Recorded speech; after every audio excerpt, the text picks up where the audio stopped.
프레임에 대한 얘기를 하려고 했는데 그 얘기는 하나도 못했고 좀 일반적인 우리가 지금 이 자원봉사 관련해서 생긴 여러 가지 문제점과 이제 그런 것에 대한 얘기를 했는데 사실 그대로 순서대로 했으면 오늘 이제 프레임 얘기하고 그런 예정이 있거든요. 근데 송 교수의 시민에 관한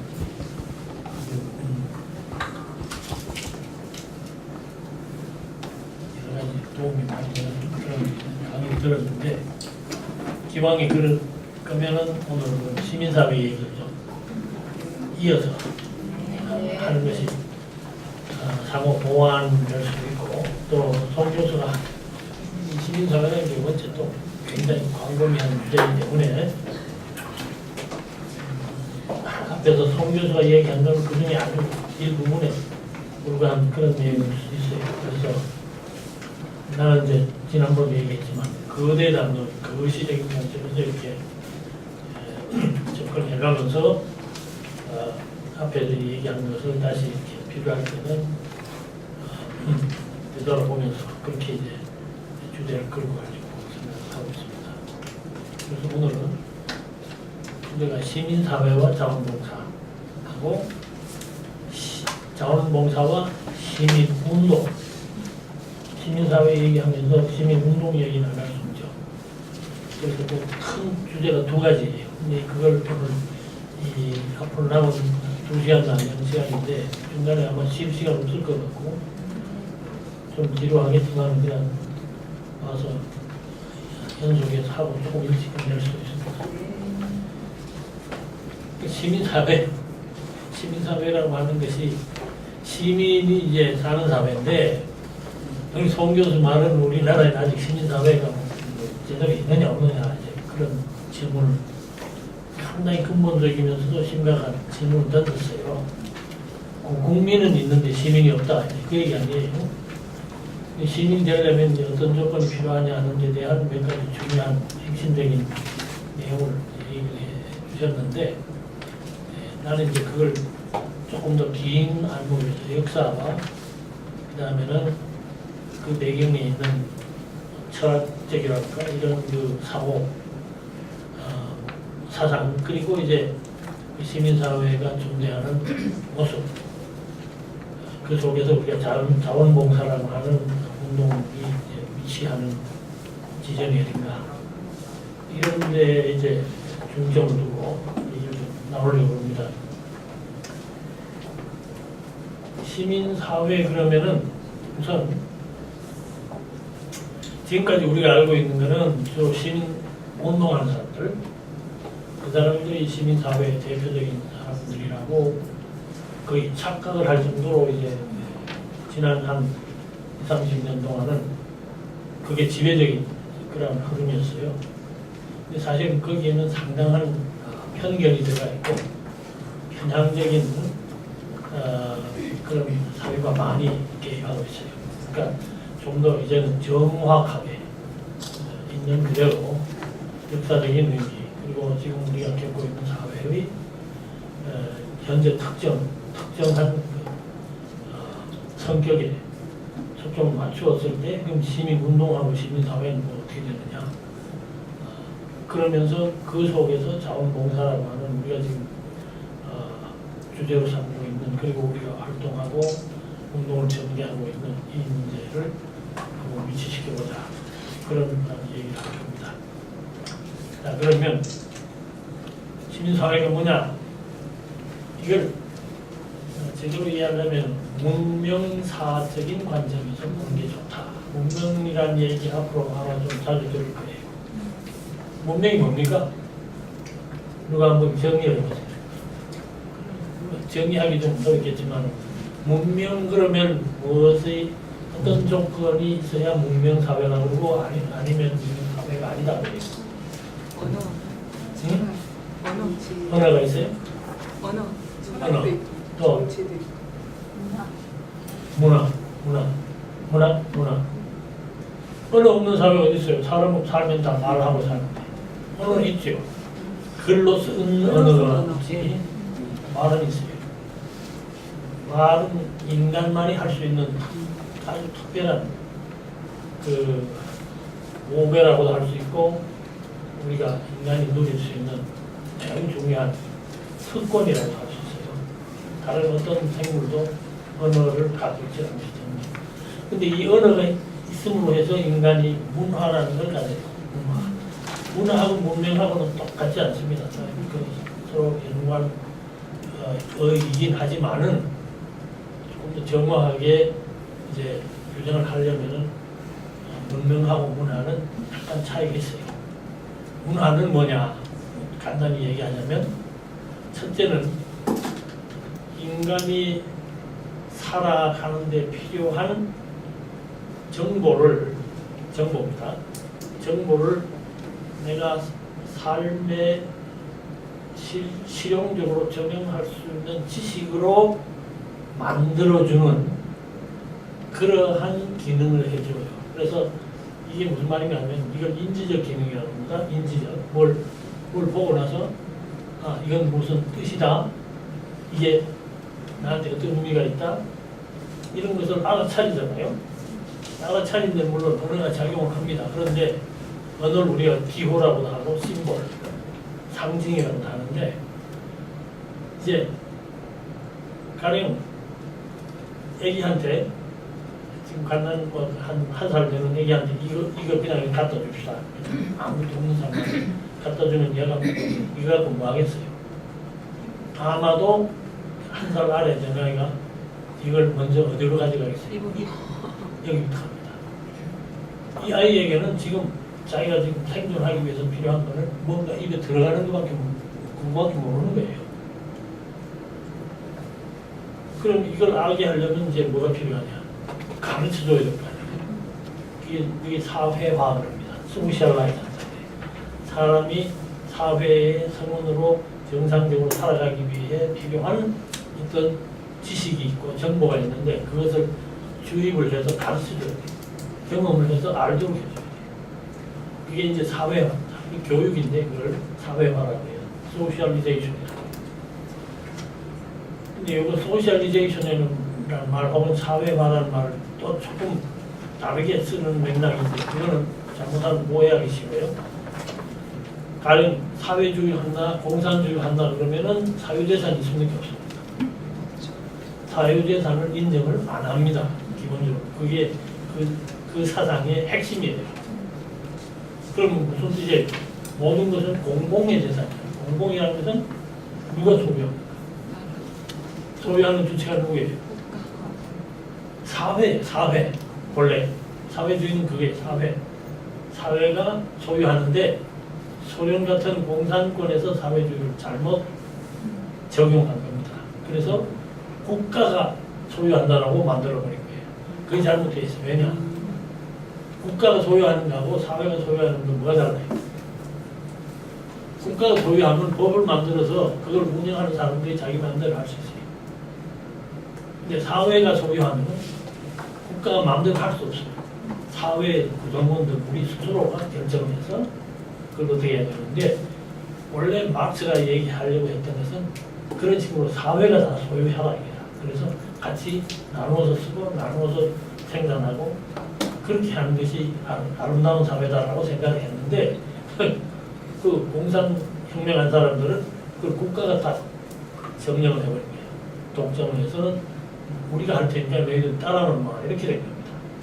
그래서 이때 자산을 사유재산으로 두지 않고 사회가 소유하도록 만드는 과정을 사회화합니다. 소셜라이제이션이라고 해요. 똑같은 영어도 똑같고 우리말도 똑같아요. 그러니까 두 가지 뜻이 다르죠. 완전히. 하나는 개인의 살면서 인간이 사회적인 인간으로 자랄 수 있도록 사회적인 존재로 성장할 수 있도록 도와주는 하나의 교육적 과정, 이게 사회화고 또 하나는 사회주의 체제를 만들려고 사유재산을 전부 사회가 소유하도록 만드는 과정을 사회화 이렇게 얘기합니다. 자 그러면 이제 뭔지 알죠? 이제 알기 때문에 우리가 이걸 묻지 않고 이제 사용을 하는데 근데 아는 것만으로는 사람의 행동이 사회생활에서 제대로 운영이 잘 안 됩니다. 왜냐? 이게 지금 내가 배가 고프고 현재 이게 지금 보니까 과일도 있고 많이 있는 게 많은데 이게 뭐라는 거 다 알잖아요. 거기 있는 사람들이 이걸 먹으면 내가 배고픈 것을 욕구를 풀어줄 수 있다. 그럼 서로 가지려고 이제 막 달려듭니다. 그럼 어떻게 돼요? 결국은 개판이 되는 게 개판이죠. 이게 소위 dog eat dog라고 합니다. 영어로 dog eat dog. 개가 개끼리 서로 먹고 잡아먹고 산다? 이게 개판이지 뭐예요. 그러니까 질서가 망가진 겁니다. 그리고 이 사회가 유지할 수가 없는 거예요. 그래서 어떻게 합니까? 그러지 말자. 우리 이거는 먹는 건 맞는데 먹는 방법을 정해야 된다. 같은 수단을 갖고 있지만 이걸 어떻게 먹느냐 하는 데 대해서는 규칙을 만들어야 된다. 규칙. 그걸 사회학에서는 혹은 인류학에서는 norm이라고 합니다. 규범이라고 해요. 똑같은 얘기예요. 규칙, 법칙 이런 것을 만들어서 이제 우리가 이거 먹을 때는 이러이러한 기준에 의해서 이런 절차를 밟아서 나눠 먹자. 이렇게 되는 거예요. 그 규범이 필요합니다. 이 규범은 누가 어디서 생깁니까? 우리가 태어날 때부터 그걸 알고 태어나요? 아니죠. 아까 우리가 이게 뭔지를 알고 태어난 사람은 하나도 없어요. 누군가 가르쳐줘서 우리가 배운 겁니다. 누가 그렇게 말했어요? 안 된다고 누가 그랬어요? 사회가 그렇게 만든 겁니다. 왜냐? 그렇게 하면은 막 싸움이 나고 저 사람이 싫어하는데 달려들어서 이게 인간관계가 성립할 수 없다. 그러니까 규칙을 만든 겁니다. 이게 규범이에요. 그래서 문화에는 첫 번째 인지적 문화가 있고 뭔지를 알아채야 하는 문화가 있고 두 번째는 규범적 문화가 있어요. 그 다음 또 세 번째 또 있어요. 그것만으로 우리가 살아갑니까? 지난주에 우리가 저기 바로 일주일 전에 화성의 바닷가에 가서 저녁에 횟집에 초청을 받아서 저녁을 하는데 하루 그때 해가 서쪽 바닷속으로 들어갔다. 그렇게 잘 깨끗하게 보이는 건 오랜만에 봤어요. 전에 한번 몇 년 전에 제주도를 한번 갔다가 서귀포 칼 호텔에서 굉장한 무지개가 뜨는 걸 봤어요. 그때 내가 돌아와서 칼럼을 썼어요. 신문에. 우리가 무지개를 언제 봤단 말이에요. 서울에서 무지개 언제 봅니까? 볼 수 있는 환경이 아니라고 말이에요. 그럼 그게 뭐 그렇게 중요해요? 무지개가 뭐 그렇게 중요하고 해지는 모습이 뭐 그렇게 중요해요? 우리는 그걸 보면 기분 좋다니까. 그리고 그것에 대해서 어떤 여러 가지 생각을 많이 하고 의미를 찾고 그러면서 인간이 어떤 현상에 대해서 왔을 때 혹은 만지고 경험을 했을 때 얘기라고 하는 그 공자 말씀에는 그게 있어요. 사람은 무슨 물건에 접하면은 마음이 동한다. 마음이 움직여. 마음이 움직여서 이게 즐거웁니다. 그러면은 소리를 내서 아름다운 소리로 읊어요. 또는 마음이 동하면 이거 참 멋있다. 내가 한번 그려봐야겠다. 한다고. 이건 뭐라고 해요? 뭐라 그럽니까? 이런 거. 예술이에요, 예술. 인간은 감성을 가지고 있기 때문에 신비적인 경험도 합니다. 그리고 그것이 아름답고 감상을 할 뿐 아니라 표현도 한다. 이 말이에요. 그 표현하는 데서 상당히 희열을 느끼고 또 그걸 보는 사람들도 기분이 좋고 그리고 막 인정을 해줘서 다산 선생님이 자기 부인 치마에다가 글 써준 게 7억 얼마에 팔렸다고 하잖아요. 값이 나간다.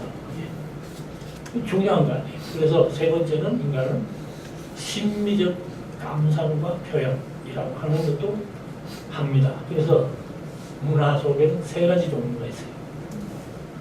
이걸 통틀어서 우리는 문화라고 합니다. 그리고 그런 것을 영위하기 위해서, 누리기 위해서 만들어내는 것도 있어요. 우선 농사를 지어서 과일 따죠. 음식 먹죠. 그 다음에 집 지어서 살죠. 이런 모든 물질적인 것, 자연 환경을 이용하는 게 모두가 문화에 소한 산물입니다. 옷 입고 살아야죠. 전부 이런 게 문화예요. 그리고 이제 글 써서 책 내지. 이것도 문화입니다. 그 문화라고 하는 게 우리 마음속에서 일어나는 현상에 대한 것도 앞에 세 가지 얘기했지만은 그것은 각각 물리적으로 표현이 다 되어 나와요. 그래서 우리가 지금 먹고 살아야 하니까 음식을 만들고 추우니까 집에서 안에서 살아야 하고 집을 짓는 거예요. 그런 것들이 이제 물리적으로 나타나는 겁니다. 그래서 문화라는 것은 사실은 인간이 살아가는 양식은 ways of life, 삶의 양식을 통틀어서 얘기하는 것이다. 그렇게 얘기해요. 그 문명은 뭐냐? 이 문명이라는 말은 이제 한문으로 번역을 했기 때문에 그런데 원래는 civilization 아니에요. 자, civilization 한번 봅시다. 오늘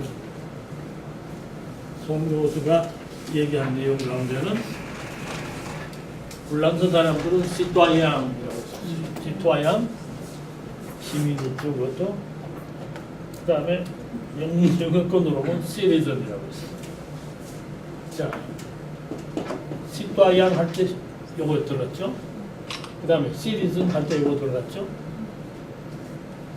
그 다음에 문명 할 때는 뭐가 들어갑니까? 이렇게 됩니다.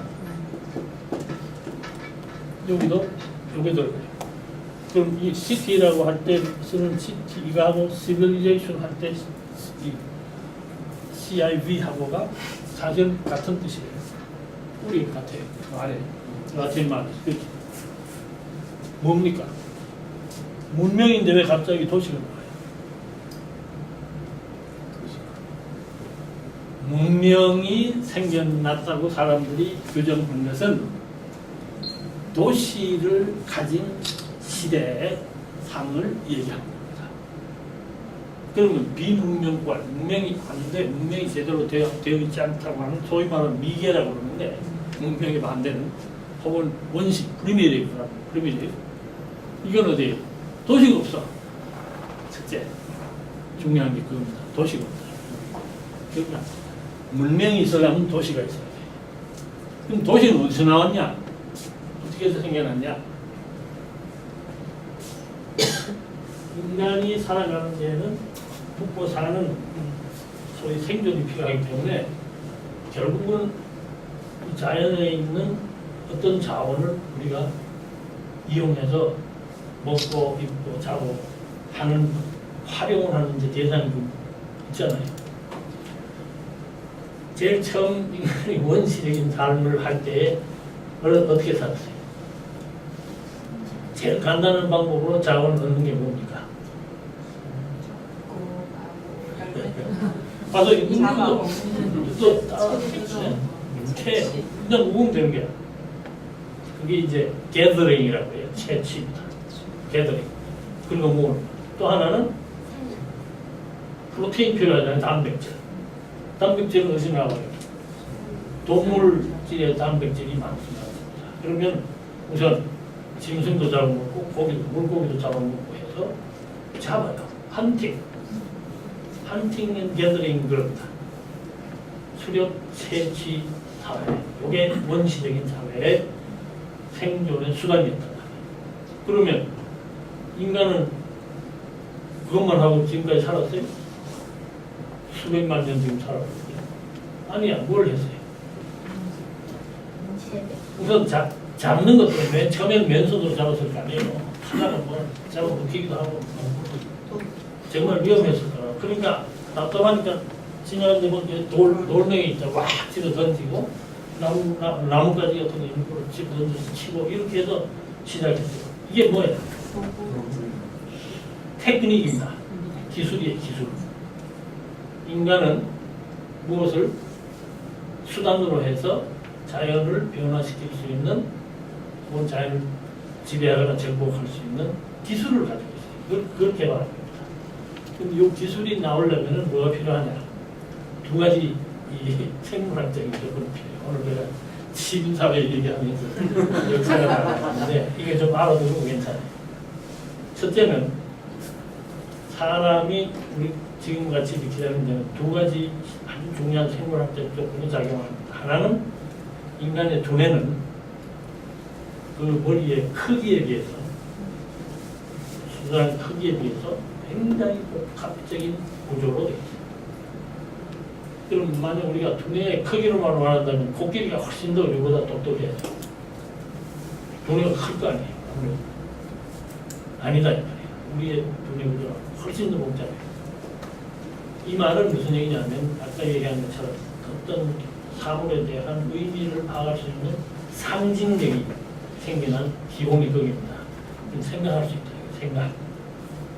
생각해서 아 이게 뭐 무슨 뜻이다. 알 수 있는 능력이 여기서 나옵니다. 근데 그것만 갖고 있으면 어떻게? 본래 인간은 우리 뒤에 엉덩이 뒤에 보면 뼈가 하나 있어요. 끝에 톡에 나왔죠. 원래 이게 꼬리야. 우리는 원래 기어다니는 동물입니다. 처음에 진화랍니다. 기어다니다가 직립 그래. 직립 일어났다. 이렉트라고 하면 일어났다. 이게 엄청난 변화를 가져오는 획기적인 특징으로 나타나요. 일어나서 뭐 했어요? 두 손이 자유로워진 겁니다. 그 다음에 이게 보통 이제 이렇게 돼 있을 때는 이 필요 없잖아요. 그냥 웬만한 거 그냥 이렇게 잡고 가면 되는데 요거를 움직이면서 이제 뭐든지 잡을 수 있게 되고 잡아서 뜯어 고칠 수 있게 되고 그래서 이걸 파브리케라고 합니다. 쉐입을 만든다 이거. 매뉴팩처링 말이 있죠. 매뉴팩처라는 게 무슨 뜻이에요? 제조업이라는 뜻입니다. 매뉴팩처링. 메뉴라는 게 손이라는 뜻이에요. 원래 매뉴얼 그러잖아요. 매뉴얼도 이게 손에서 나옵니다. 자, 그러면 이 일어나서 걸어다니면서 손으로 무엇을 할 수 있다. 이게 아주 절대적으로 중요한 하나의 진화론적인 변화입니다.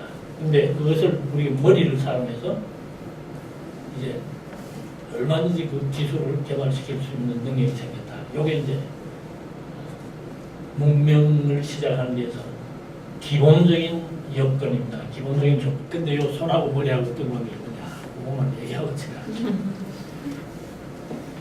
우리 그러니까 미국 살 때 이제 애가 태어났는데 이놈이 몇 달 되지도 않았는데 마침 졸업식이 있고 내가 학위를 받게 돼 있어요. 그래서 뭐 한 8시간 운전을 해갖고 이제 학교를 간 거예요. 물이 사니까.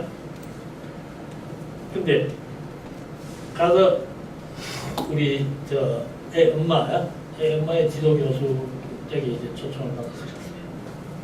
갔는데 이 지도교수 애를 보더니 자기 손가락을 애 손 한 전화기 안에 이렇게 집어넣더라고. 그러더니 이놈 봐라. 얘가 앞으로 머리가 굉장히 좋겠다. 그래.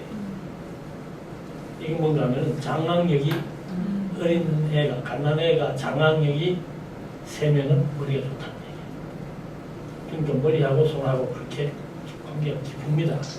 그래서 도형 사람들이 머리가 좋은 게 젓가락을 쓰기 때문에.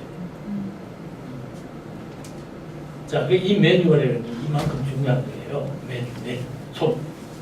근데 이걸 머리하고 연결시켜가지고 인간은 무엇을 만들기 시작합니다. 그래서 가장 인간의 사회적인 삶에서 가장 근본적인 변화를 처음으로 가져온 기술 혁신이 뭡니까? 응? 아니 뭐 불 같은 거 다 포함해서 인간의 생활을 근본적으로 변화시킨 게 농업혁명입니다. 농사를 짓기 시작했다는 말이에요. 농사. 왜 그래요?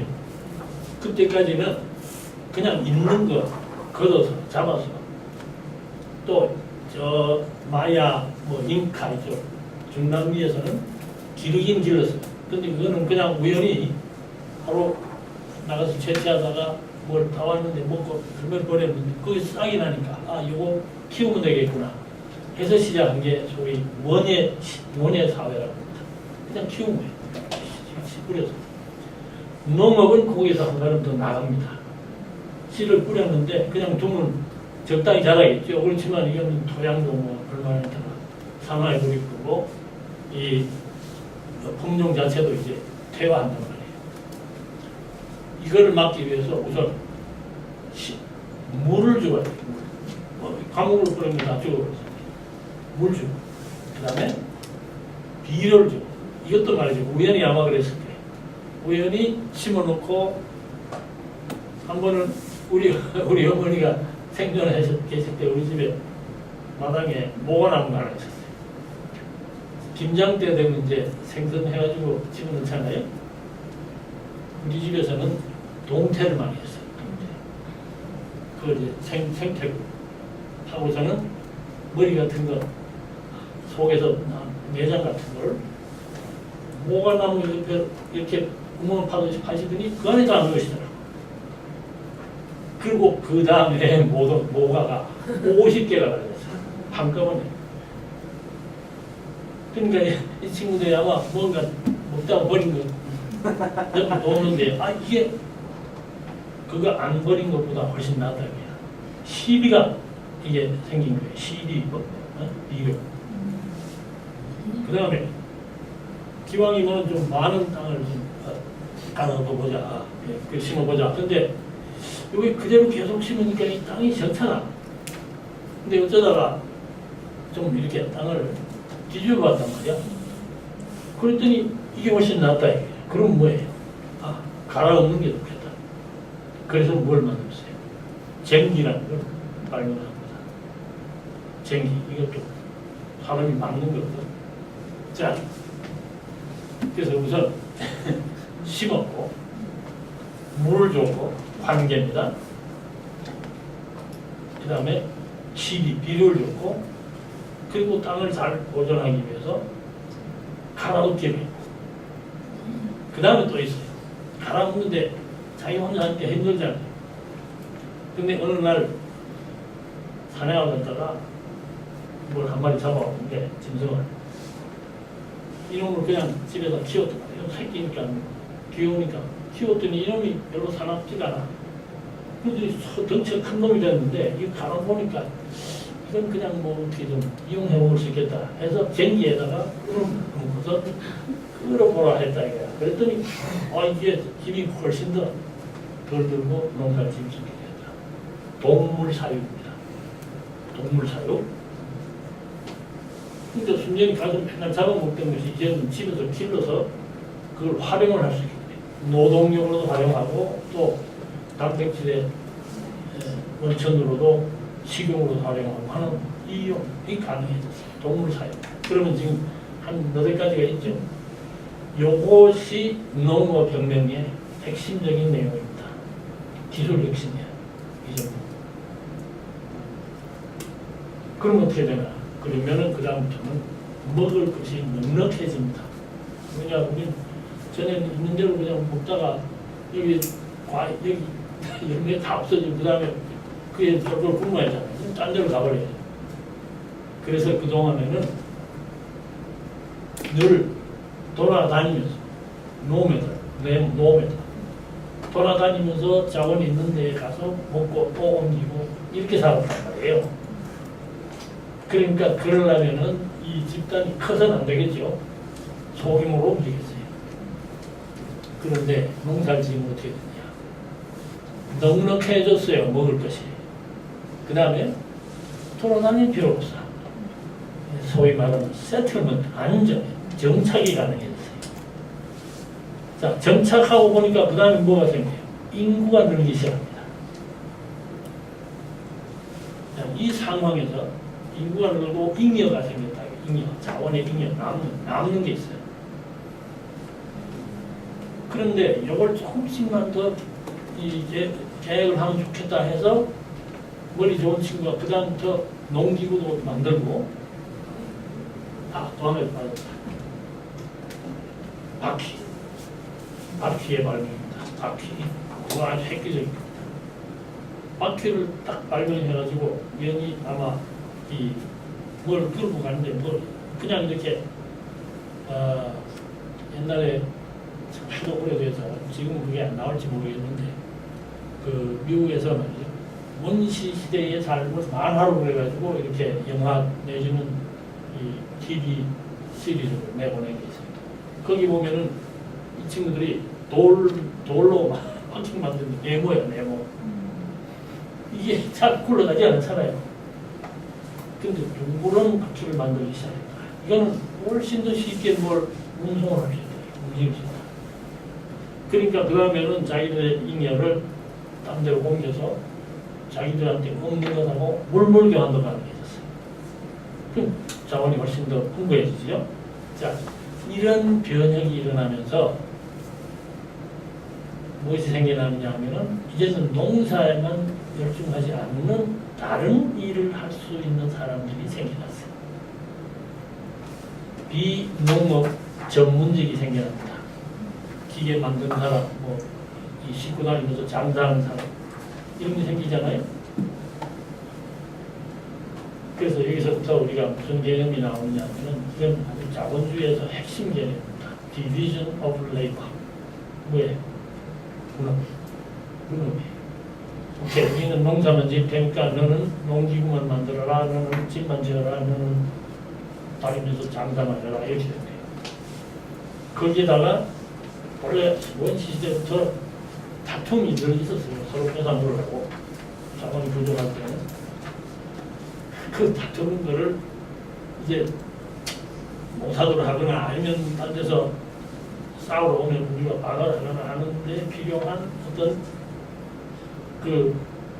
뭐 기술이든지 무엇인지 조처가 필요하잖아요. 그거를 잘 하는 머리 좋은 친구 하나 있어요. 그게 지도자가 되는 겁니다. 그게 정치의 기원이에요. 근데 초기에 아주 원시 시대에는 그 정치를 하는 사람들은 되게 샤만이라는 게 무당입니다. 영혼과 자연 속에 있는 영혼과 그 사람들은 몰랐으니까 영혼이 다 있다고 생각했어요. 자연 속의 영혼과 인간의 사이에서 중재를 해주는 그런 일, 이 사람은 영혼하고도 대화가 가능하단 말이에요. 그래서 샤만이 정치도 했어요. 통치도 했어요. 그게 우리나라로 말하면 단군입니다. 정경일치라고 합니다. 정경일치. 정교일치. 종교하고 정치하고가 하나로 이렇게 통합이 이루어진 상태에서 사회를 운영했단 말이에요. 그럼 이런 사람도 결국은 농사 안 짓잖아요. 비농업 전문직이 하기 시작하는데 이 사람들을 먹여 살릴 수 있는 잉여가 있잖아요. 먹고 남은. 그런데 이 사람들이 이제 생각해 보니까 우리가 꼭 농사 짓는 사람들하고 같은 동네 살 필요가 없다 이렇게 됩니다. 우리는 좀 따로가 살자. 거기서 우리가 하는 전문직만 하자. 그렇게 해서 이 농사 짓는 사람들하고 같이 도구로 살면 되지 않냐. 이렇게 하고 동네를 떠났습니다. 떠나서 좀 더 널찍한 데 가가지고 집도 큰 집 짓고 살기 시작했어요. 그게 뭐예요? 그게 도시입니다. 최초의 도시예요. 도시에 이주하면서 이 사람들은 그러면 이대로는 좀 어려우니까 전체를 아우르는 통치를 할 수 있는 기구를 만들어야겠다. 그래서 성립한 것이 스테이트라는 겁니다. 국가라는 거예요.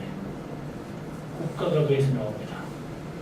그럼 이제 지금 보세요. 시빌리제이션이라는 것은 도시하고 관계있다는 거죠. 도시가 생기는 배경이 지금 단축해서 얘기했으면 다 이해할 수 있는 부분인데 그렇게 해서 도시가 생기는 농업혁명 때문에 생긴 거고 도시가 생기니까 통치하기 위한 국가를 만들었다.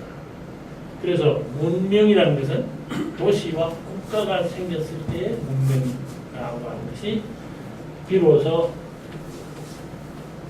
발생한다 하고 그렇게 학자들이 규정을 한 겁니다. 그렇기 때문에 시빌리제이션하고 시티하고는 밀접한 관련이 있어요. 시민사회로 봅니까? 시민사회도 시빌 소사이티. 여기 똑같아요. 이거하고 똑같죠? 그러니까 원천은 여기서부터 오는 겁니다. 아까 송 선생님이 처음에 시토아양 이제 불란서 말이고 그 다음에는 시리즈 영어고 그 다음에 또 불란서로는 무주화는 무흐라는 게 뭐냐? 독일 말로 버그, 뷰거, 도시라는 뜻이에요. 성. 그게 버그도 성이라는 뜻이고 도시라는 뜻입니다. 그러니까 부주화 같은 시민이라는 뜻이고 뷰거가 시민이고 그렇게 됩니다. 이게 다 똑같은 데서부터 유래하는데 시민사회 그래놓고 그 다음에는 또 쓰는 방법이 또 하나 있어요. 시빅. 시빅이 뭡니까? 이게 주로 어떤 뜻이에요?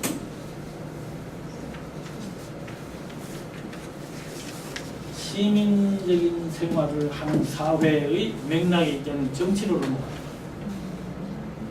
그러면 civic value, civic virtue 이 말은 시민다운 삶, 시민다운 가치 이렇게 civic 하는 때 시민다움이라는 의미를 가지고 있어요. 그리고 저 사람은 참 시빌한 사람이다 이렇게 말할 때는 교양 있는 사람이다 그런 의미 또 갖고 있어요. 다 가서 한번 찾아보세요. 이게 다 같이 나옵니다. 시빅도 그런 뜻이에요. 그러니까 한마디로 말하면 오늘 성경에서 무슨 얘기를 했냐면은 시민 사회가 있으려면은 시민이 있어야 하고 시티즌 시민은 어떤 사람들이나 교양을 갖춘 사람들이다. 그 얘기를 오늘 하고 있어요. 솔직히 말하면 네. 한마디로 요약하면 그렇게 됩니다. 그 교양이라는 게 뭐냐? 이제 뭐 배려도 하고 참여도 하고 그 얘기가 다 들어왔죠. 교양. 그게 문명의 주요 특징이기도 하다. 여기서부터 이제 시민사회 기본으로 우리가 이제 보게 되는데, 근데 그 시민사회는 어떤 모습으로 존재하느냐? 그림이 나오는데,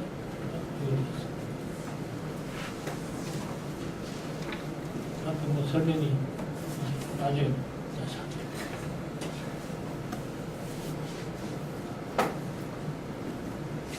여기 보세요. 시민사회라는 것은 이 테두리 안에 있는 거 이거 전체가 시민사회입니다. 시민사회. 근데 시민사회의 테두리 속에 있지 않고 이제 그 주변에 뭐가 있냐면은 밑에는 도시라는 게 있어요. 도시라는 것은 생태계 속에서 인간이 살아가는 사회적 조직 형태를 이제 하는 모습으로 도시라고. 도시의 반전이 뭐예요? 농촌이죠. 농사 짓는 거하고는 별개, 소위 말하면 비농업 활동을 하는 사람들이 사는 데가 도시입니다. 이렇게 얘기하면. 자, 그래서 우선 문명이 생기려면 도시가 있어야 된다고 했죠. 그럼 세계 체계라는 건 나중에 이제 뭐 세계가 좀 복잡해진 다음에 얘기고, 그 도시에서 생겨나는 시민사회라고 하는 게 사람들이 살아가는 하나의 이렇게 뭉뚱그러진 사회인데, 그 사회 안에는 뭐가 존재하느냐 하면은 국가라는 게 있고 시장이라는 게 있어요. 국가라는 거는 그 아까 얘기한 것처럼 질서를 유지하고 혹은 방어를 하고 이 사회가 추구하는 어떤 공통의 목표를 달성하고자 하기 위한 기구를 만드는 게 그게 국가입니다. 그렇잖아요? 그래서 행정도 그렇고 또 사법 그렇고 입법이라는 게 규칙 만드는 데니까 사회생활을 하려면 규칙이 필요하다고 그랬잖아요. 그 다음 규칙이 있으면 그 집행을 하는 기구가 있고 그것을 판단하는 기구가 있어요. 그것이 삼권 분립이라는 소위 민주정치의 대 요소인데, 이런 것으로 만들어져 있는 게 국가다 이 말이에요. 그런데 사람 사는 데 그렇게 정치하는 사람, 행정하는 사람이 있어도 되겠어요? 먹고 살아야 돼요. 먹고 사는 것은 인간이 생태계 속에서 살아가는 하나의 기본적인 욕구를 충족시키는 조건입니다. 그것을 누가 하느냐? 시장이라는 데서 하는 거예요. 시장은 뭐 하는 거예요? 물건 갖다가 교환을 하는 거예요. 교환이 핵심이에요. 주고받고 하는 거예요. 주고받고 하는 것을 예전에는 물물 교환도 했지만 요즘은 전부 화폐라는 하나의 객관적인 수단을 놓고 거기에다 가치를 매기고 그렇게 하고 교환합니다. 자, 그러면 이것을 사회의 특징이라고 하는 관점에서, 사회학에서 보는 관점에서 보면 어떻게 얘기하느냐.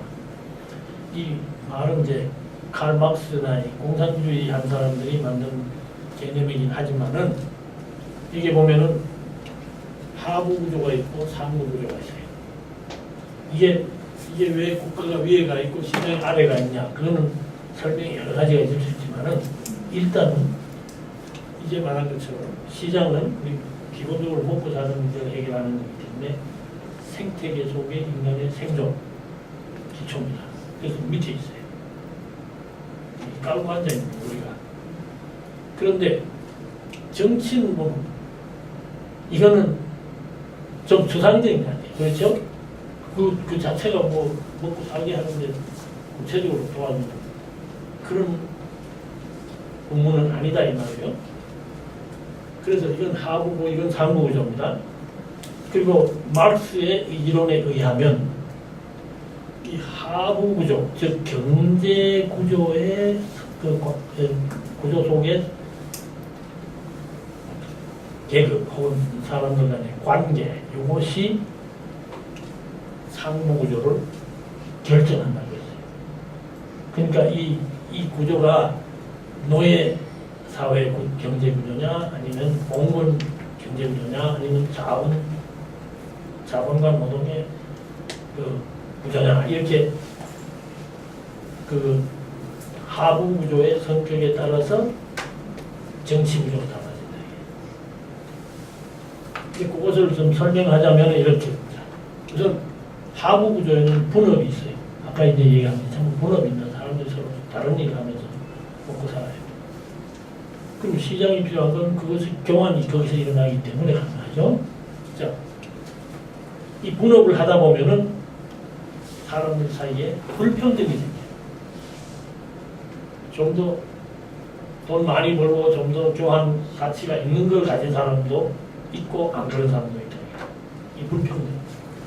이 불평등 없는 사회는 아주 기초적인 원시 공동체 말고는 없어요. 조금이라도 사유재산을 허용하는 순간부터 불평등이 생깁니다. 사유재산. 그래서 마르크스 같은 사람은 인간이 불평등한 사회를 갖지 않으려면 어떻게 해야 되느냐. 뭘 없애야 돼요? 사유재산을 없애면 된다고 그랬어요. 그게 맞는 얘기예요. 사실은. 이건 내가 이거 안 하면은 다툴 필요도 없고 다 같이 나눠서 먹으면 되는 거예요. 그게 제일 아름다운 모습이에요. 근데 그런 때가 순간순간 역사 속에 있어요. 여기 기독교 교회 다니는 분이 누군지 모르겠는데 사도행전 2장 40몇 절인가 보면은 초대 기독교의 그 신자들이 늘 핍박을 당하잖아요. 핍박을 하니까 이건 사도 바울이 사도행전에는 바울이라는 사도가 쓴 편지인데 거기 보면은 이 사람이 여러 지역을 다니면서 교회를 만드는 그런 과정인데 그래서 어딜 가봤더니 신도들이 서로 모여가지고 있는 것을 다 팔아 서로 나누고 이렇게 됩니다. 사유재산이 없는 겁니다. 그렇다고 늘 기뻐하며 찬송하고 하나님을 즐겁게 기쁘게 했더니 믿는 사람들을 막 많이 보내서 우리가 자라나고 있다. 성장하고 있다. 이런 표현이 나와요. 딱 그런 표현이 한두 군데 나옵니다. 잘 생각해보면 이게 사실 이상적인 공동체예요. 있는 거 서로 나누고 서로 안 뺏으면 되는 거예요. 그래서 마크스는 그걸 구체적으로 어떻게 얘기했냐면 공동 생산하고 공동 분배를 하자. 그런데 자기 능력만큼 생산에 기여하고 자기 필요한 만큼만 분배받아라. 이렇게 되는 거예요. 그렇게 된다면 얼마나 좋겠어요. 근데 인간은 그렇지 못합니다. 그래서 불평등이 생기고 싸움이 나오게 돼요. 근데 자, 그 계층이 생기는 것은 바로 분업에서 기초를 하고 있어요. 분업은 시장의 기본적인 성격입니다. 그런데 계층 구조가 생기면 그 다음에는 이걸 자기의 이익을 옹호하고 지키기 위한 이익 집단이 생겨요. 집단이라는 게 여러 형태로 나타나는데 하여튼 자기 이익 챙기겠다는 사람들이 여기저기 여러 모습으로 나타나는데 그것을 그대로 두면 안 되잖아요. 그러니까 이거는 이런 식으로 갈 수 없다. 이건 곤란하다. 그러니까 이 이익에 관련해서는 이런 식으로 타협을 하고 서로 양보도 하고 아니면은 주고받고 하면서 질서를 유지합시다 하고 정치가 그것을 국가가 그것을 규정합니다. 이게 이제 완전은 사회라는 것은 서로 이해관계가 다른 사람들끼리 모여서 서로 가지려고 하기 때문에 그런 현상이 일어나니까 이거를 통괄하기 위한 관리하기 위한 국가가 필요해질 겁니다. 그래서 그것은 상호구조라 이렇게 얘기합니다. 근데 시민사회는 그걸 다 품고 있어요. 이게 시민사회입니다. 자, 그러면 송 교수는 뭐라고 그랬냐면 우리는 아직도 국민밖에 없다. 시민은 없고 그 말은 사실 잘못 말한 거예요. 시민이 있어요. 객관적으로는 있어요. 무슨 뜻이냐? 그 국가와 시장을 품고 있는 이 사회를 우리가 시민사회라고 규정을 합니다. 이게 시민사회다. 이 자체가. 도시가 있으면 시민사회예요. 근데 그것이 어떤 형태의 시장, 어떤 형태의 국가를 가지고 있느냐, 그게 차이가 나는 거지. 시민사회는 시민사회예요. 어떤 시민이 있느냐, 그거 차이가 나는 거죠. 자, 그러면 그래서 나는 이 말할 때 시민이 없다라고는 얘기를 하지 않고 시민이 성숙하냐 미성숙하냐 그 얘기를 내가 지난번에 잠깐 얘기했죠. 이 삼각형이 삼각형이 아니냐 얘기를 했죠. 그러니까 시민이 없는 게 아니고 시민의식이 없는 겁니다. 시민의식, 사실 송 교수는 그걸 얘기하고 있는 거예요. 시민의식이 제대로 박혀 있으면 이게 성숙한 시민입니다. 시민의식이 없으면 도시에 살면서 시민이라고 자기가 그렇게 생각하고 주장하든지 안 하든지 시민은 시민인데 그거는 올바른 시민이 아니다. 그 얘기를 하고 겁니다. 그러니까 우리가 시민사회를 그렇게 우선 이해를 합니다. 자, 이렇게 놓고 보면 그 다음에 무슨 문제가 생기느냐.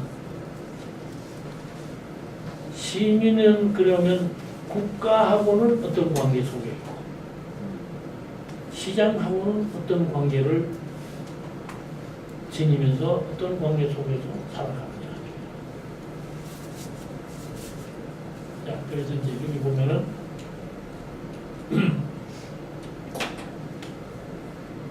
상부구조, 하부구조를 두고 있다는 게 나왔죠. 그 다음에 시장 분업이 이렇게 됐다 그랬어요. 그럼 여기서 이러한 역사적 구조, 이 속에서 시민사회의 성격을 일단 규정해보자. 그럼 어떤 말이 나오냐면 시민사회는 국가와 시장에 대해서 각각입니다. 각각. 국가, 시장. 각각 대대적인 관계 속에 매우 미묘한, 근본적으로 미묘한 변증법적 긴장을 표출하면서 전개해오는 것이 시민사회다. 이렇게 이것이 아주 지금 우리가 지금부터 얘기하려고 하는 시민사회론의 핵심입니다. 첫째, 국가와 시장이라고 하는 게 이제 둘을 놓고 시민사회가 그걸 품고 있는데 국가를 향해서 시장과 대치해서 어떤 관계냐? 대대적이라는 것이에요. 이제 대대적이라는 거 한자로 쓰면요, 앞에 것은 대접한다 할 때 대자고 두 번째 것은 대결을 한다 할 때 대자입니다. 그러면 무슨 얘기를 하고 있는 거예요? 이게 서로 대접하듯이 좋은 관계일 수도 있고 또 그래야 할 때도 있고 또 어떤 때는 대결하듯이 맞서야 할 그런 관계 속에 있다 이런 얘기예요. 그렇기 때문에 이것을 변증법적이라고 합니다. 변증법이라는 거예요. 두 가지 모순되는 것이 종합해서 일어나는 변화. 이걸 변증법입니다. 그러니까 대대적 관계라고 하는 게 여기 핵심입니다. 쉽게 얘기하면 시민사회는 국가와 서로 대결하면서 맞서서 필요할 때는 투쟁도 하고 막 요구도 하고 이렇게 해야 하는 관계이면서 동시에 또 어떤 때는 국가를 도와줘야 하고 국가가 부족한 것을 보완해줘야 하고 그렇게 해서 서로 같이 가야 하는 이런 관계에 있다 이 말이에요. 국가만 그런 게 아니다. 시민사회는 시장과도 마찬가지다 그런 얘기예요. 그것은 이제 나중에 우리가 시민사회의 내부 구조를 분석하려고 할 때에 다시 논의를 할 겁니다. 그러면 이제 시민운동이라는 관점, 자원봉사라는 관점, 자원봉사도 시민운동이니까 이런 관점에서는 보통 전문가들끼리 이걸 이제 의견이 딱 합치는 않지만은 이제 말한 것처럼 이 제3섹터라고 보는 것이 되게 맞는 것 같다 하는 얘기입니다.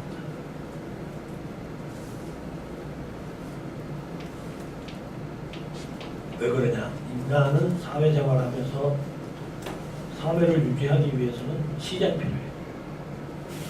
그러나 시장만 있어서는 안 되니까 질서를 지키고 다 하기 위해서는 국가가 필요해요.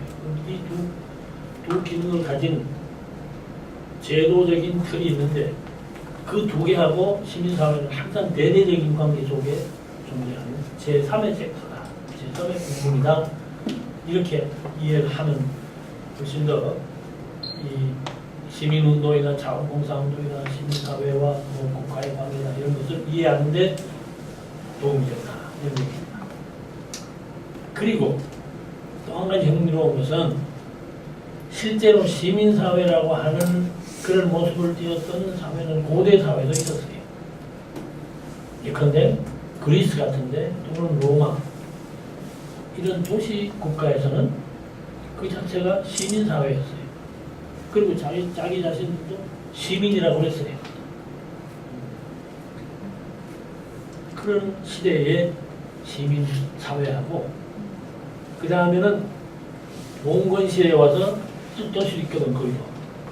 그때의 시민하고 오늘날과 같이 근대화를 많이 해가지고 상당히 개명한 시대의 시민사회하고 다 같은 양 말이야. 그 관계가 같지 않아요. 이 세 개의 상호관계가 같지 않아. 그것은 간단히 요약을 하고 그냥 지나가려고 그러는데 이렇게 강조점에 따라서 사상사의 강조점에 따라서 시대의 흐름에 따라서 혹은 당시의 사회적인 여건과 변동을 반영하고 보면은 이와 같은 변천을 보인다. 첫째, 고대와 중세, 적어도 중세까지입니다. 도시가 있었고 시민사회가 있었어요. 이때는 국가가 단연 우위입니다. 국가. 통치하는 친구들이 대개 보면은 칼잡이. 그 사람들이 힘이 있다.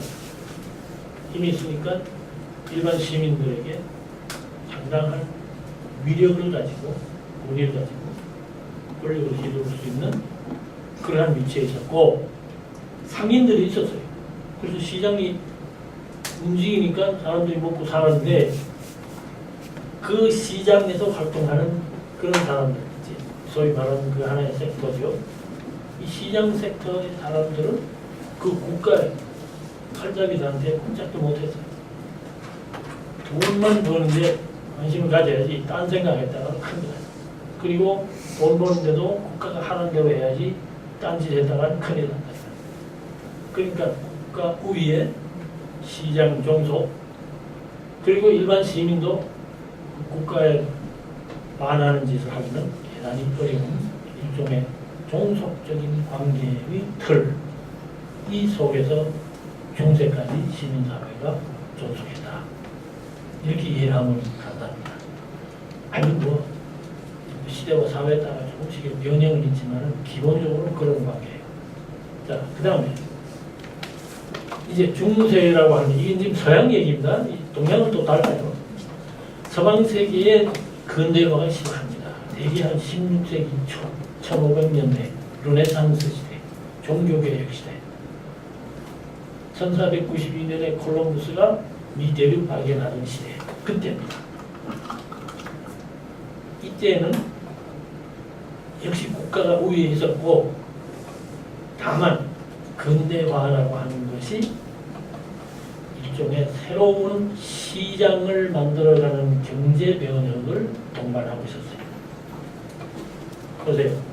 콜럼부스가 왜 그 먼 길을, 알지도 못하는 길을 배를 타고 가겠어요?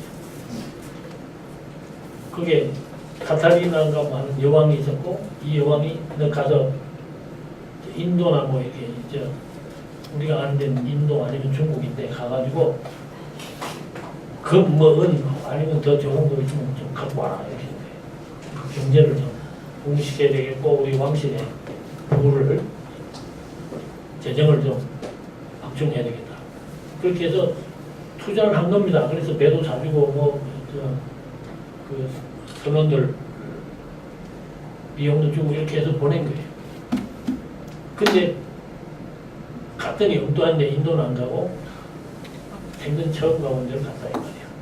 그러나 거기에는 금도 많았고 은도 많았고 가진 곳이 많았어요. 이게 들어오기 시작하니까 시장 자체가 바뀝니다. 그렇게 중요한 물건이 막 들어오니까 사람들이 서로 가지려고 그러니까 그러니까 값이 막 올라가고 인플레이션이 일어나고 경제가 부흥하기 시작합니다. 그때부터 이 서방세계 유럽에서는 자본주의라고 하는 새로운 형태의 경제체제가 등장합니다. 자본주의라는 건 기본적으로 뭐냐면 시장에서 주고받는 가치의 교환에 의해서 경제가 움직인다. 그것만 잘하면 나라가 부유해진다. 이런 게 기본적인 아이디어입니다.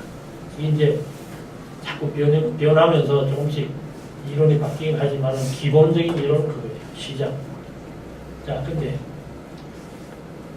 그런 시장이 생겨나면서부터 시장이 조금씩 국가의 소나기에서부터 벗어나려고 합니다. 벗어나면서 이 장사꾼들이 혹은 뭘 물건을 만드는 사람들이 시민이 되는 거예요.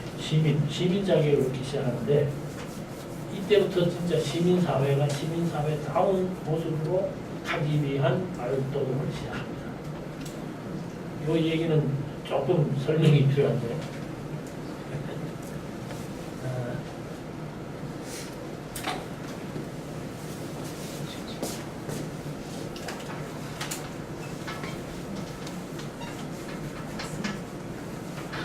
이런 것 우리 동방사회하고 비교를 하면요, 동방에 특히 동아시아 이쪽은 전제군주 체제인데 이 가산제라고 그래요. 가산제, 집값도 하고 재산 산업이라는 산자 가산제인데 뭐냐면 아버지 집에서 아버지에 해당하는 사람이 왕이에요. 국가예요.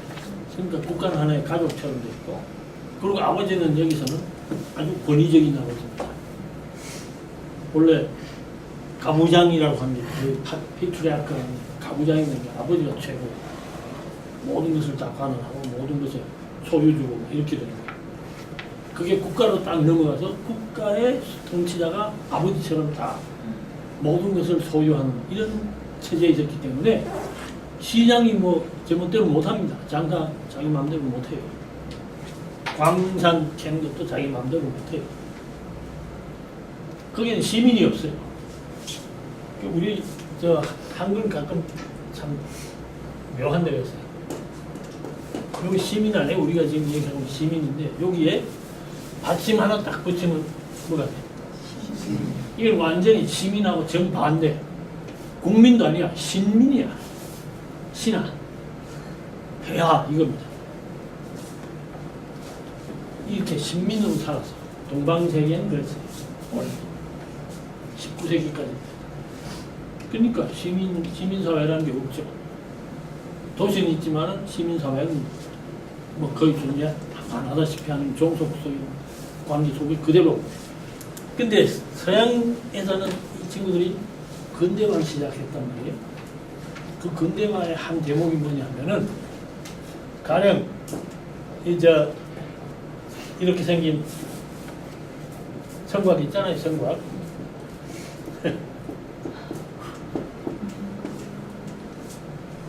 이 성곽 속에는 귀족이 살고 있고 거기 영주가 살고 있어요. 그리고 이건 전부 분권제입니다. 영주가 그 자기가 통치하는 그 땅에 대해서는 모든 권한을 가지고 있고 그 옆에 있는 다른 영주하고 서로 겨누면서 누가 더 센가 하는 거 그런 식으로 지금 나누어서 사는 분권적인 사회를 유럽이 가지고 있었는데 일본도 마찬가지인데 그 점에서 일본이 동양의 유일한 공권 사회입니다. 그래서 서양하고 아주 비슷해요. 역사도 비슷해요. 근대화한 과정이. 자, 이 속에 있는 귀족들은 그 주변에 있는 농토를 다 자기 걸로 해서 여기에 소위 신민들이 혹은 농노들이 노입니다. 노. 완전히 소속해 있는 예속돼 있는 사람들 이런 사람들이 농사를 지어요. 근데 여기엔 예속되어 있지 않은 사람들이 있어요. 누구냐? 이게 장사꾼들이에요. 장사꾼들. 또 그 중에 제일 잘하는 사람들이 유대인이 있어요. 유대인들이 장사를 제일 잘했어요. 지금도 그렇지만 이 친구들은 영어로 이걸 아이티너러리 아이티너러리라는 게 요즘으로 말하면 공항에 가면 뭐 주지요? 아이티너러리 여행 일정이 이게 어디서 나왔냐? 돌아다니는 사람들의 모습을 아이티너러리라고 했어요. 그러니까 이 사람들은 장사를 하는데 한 군데서 못합니다. 물건이 한 군데 다 있는 게 아니니까.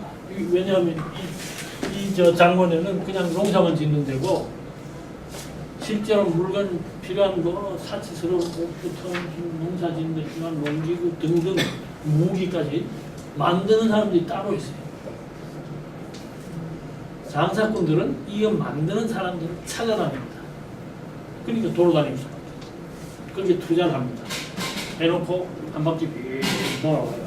돌아오면은 여기 만들어 놨을 거 아니에요. 그거 가져가서 그 다음에 구당 장원에 가서 이 영주한테 팔아오고요. 이걸 뺑뺑 돌아가면서 합니다. 그러니까 이게 IT는 돌아다니는 장사꾼들이에요. 자, 이 사람들이 한참 하다가 이제 이 동네에 와서 장사를 해야 될 거야. 그러면 와서 하루 만에 다 팔고 가지는 않아요. 이 바깥에다가 천막을 치고 장사를 합니다. 왜 바깥에서 하는가? 여기 들어갈 자격이 없어. 이 성에 성민이 아니다 이 말이야. 이 법적으로 허용이 할 수 없는 그런 사람들이야. 그러니까 바깥에 천막을 쳤어요. 이걸 불란스 말로 폼부크라고 했어요. 이게 외관, 우리 요즘 말하면 교회, 교회에서 장사하는 사람들이라 이렇게 일컬어진 겁니다. 여기서 물크라는 말이 나와요. 이게 물크가 어떻게 돼요? 여기에 이렇게 쓰면은 불주아지가 됩니다. 요걸 띄워버리고 바깥에 띄워버리고 안에 들어와서 불주아지가 됩니다. 그러니까 차이가 뭐냐면 밖에 있을 때는 포북의 아이티너리 장사꾼인데 딱 여기에 들어오도록 하는 권리를 얻었을 때 시민이 됐을 때 성민이 됐을 때 불주아지가 되는 건데 어떻게 해서 되었느냐? 돈을 벌었을 거 아니에요, 다니면서. 돈은 잔뜩 갖고 있어. 또 좋은 물건도 많이 갖고 있어.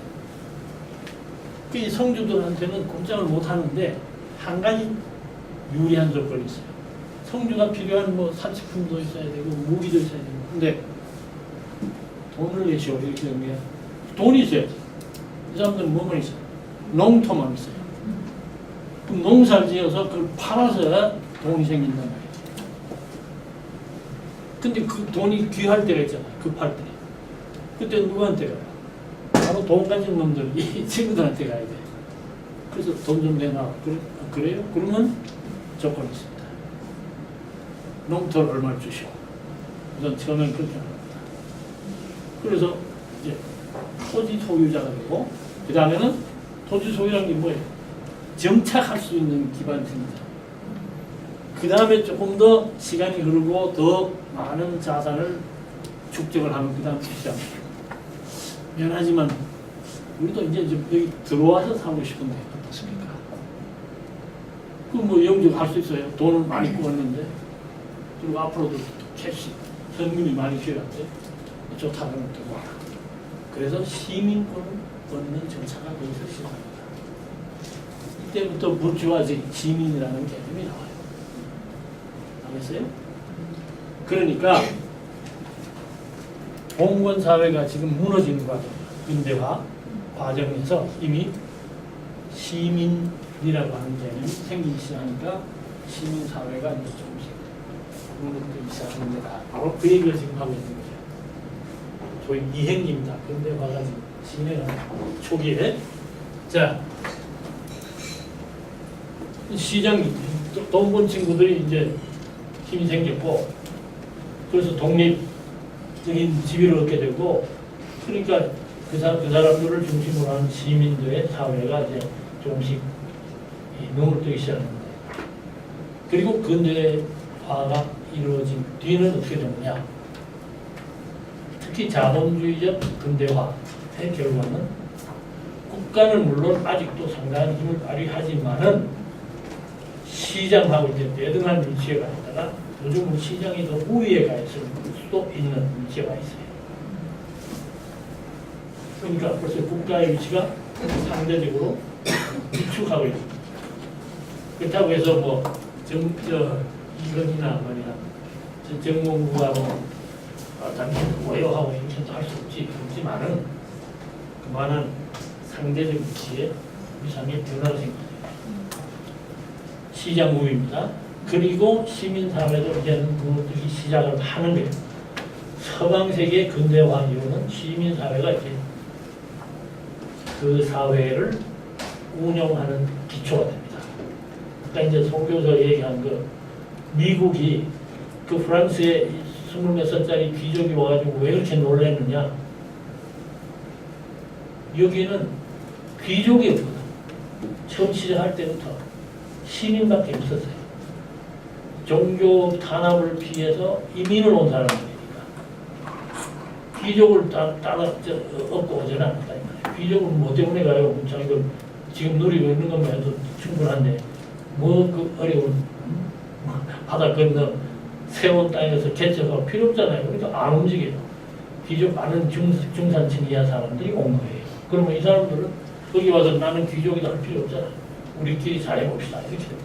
그러니까 민주시민사회의 기초가 이미 처음부터 만들어진 상태에서 이 사람들은 민주주의를 시작한 거예요. 근데 그게 가능해요. 시민민주주의라는 게 가능했고 1996년에 내가 미국서 이제 1976년이죠. 미국에서 가르치고 있을 때인데 그 해에 미국 사람들이 독립기념 200주년 미국 독립 1776년 아니에요. 독립혁명에 쳐서 영국군도 다 쫓아내고 그리고 자기들이 독립국가를 만들었을 때 200주년인데 그때 이 사람들이 주장한 게 뭐냐면은 We are the oldest new nation in the world. 무슨 말이에요? New nation이라는 게 뭐예요? 새로운 통치 원리에 기초해서 만든 사회인데 정치 원리를 만들어서 그걸 그대로 한 번도 혁명으로 해서 바꾸지 않은 채 유지해온 게 200년이다. 이렇게 오래 유지한 나라는 세상에 없다. 프랑스 혁명이 언제 일어났어요? 1789년입니다. 미국보다도 늦어요.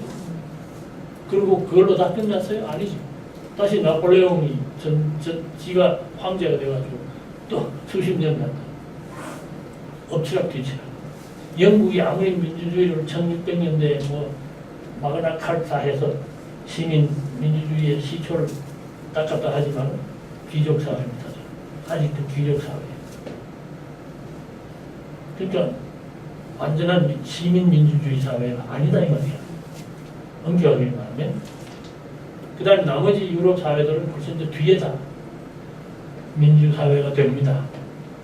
독재 이제 체제에 있다가 심지어 영국이 여성들에게 투표권 준 게 우리보다도 더 뒤에요. 1940년대 후반이나 50년대 그 무렵. 그러니까 지금 후진 거 아니야. 그런 의미에서. 그런 식으로 말할 때 미국은 세상에서 제일 오래된 진행국가다.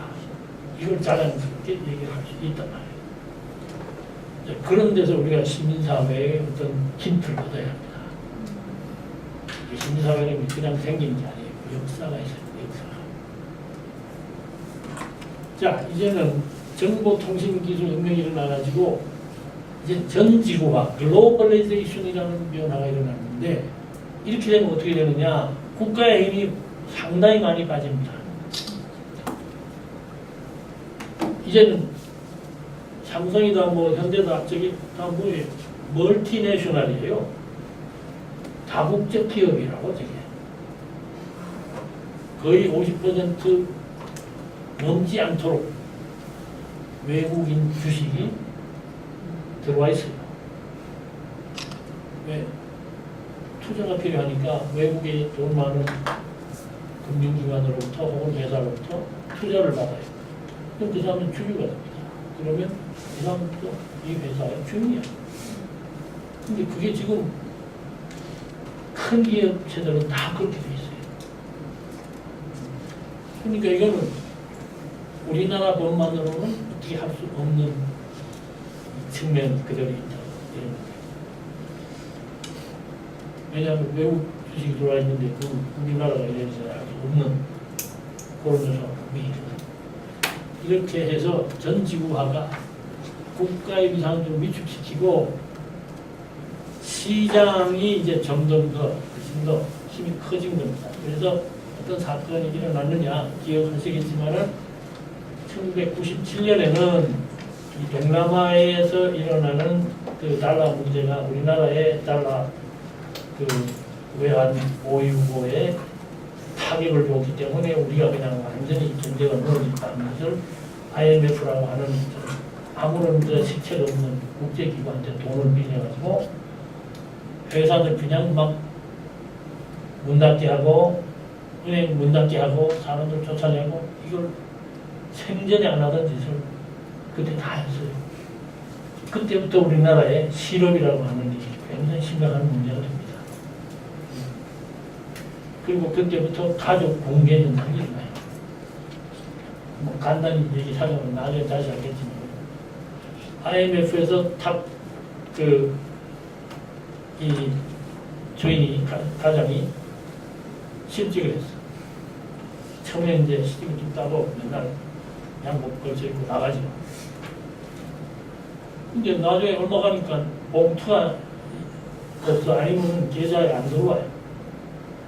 이 눈치챘죠. 그 다음부터 이제 우선 주부가 제일 먼저 가계부에서 잘라내지 뭐입니다. 애 학원비라고. 가슴이 얼마나 찢어지겠어요. 그 엄마가. 그리고 할 수 없어. 이거는 부교불교. 당장 먹고 살아야 된다. 하고 싹 지웠어요. 그리고 얼마 지나서 두 가지 현상이 일어나요. 그 중에 하나. 하루 저녁 자고 일어났더니 주부가 사라져버렸어요. 끝이야. 어디로 간지 모릅니다. 두 번째는 주부가 사라진 게 아니라 남편 보고 가방 탁 싸가지고 많이 봐요. 당신 필요 없습니다. 그때부터 서울역 지하철 노숙자가 생깁니다. 이게 우리나라가 경험한 아주 극적인 그 사회 변화인데 이게 경제적인 이유 때문에 생긴 거고 그 경제적인 이유는 이 전 지구화의 경제 자본주의 경제 체제 아래서 일어나는 거예요. 우리가 어떻게 할 수 없어요. 국가가 그 경영 잘못해서 결국 망한 거예요. 근데 2008년은 더 심합니다. 왜냐? 이때의 그 충격은 모든 거의 그때 우리는 아시아는 그 충격이 있었는데 거의 모든 국가의 충격을 줬는데 우리는 그걸 이제 견딜 힘이 좀 생겨서 잘 넘어갔지만은 그것의 연원은 어디냐? 월스트리트라는 월스트리트가 뭐예요?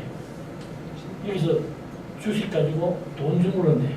그리고 돈 빌려주고 돈 먹고 돈 따먹게 하는 핵심적인 그 기구인데 거기에 주요 금융회사들이 또는 기업체들이 비윤리적인 경영을 해가지고 자기들도 망하고 많은 그 중산층 이하의 사람들이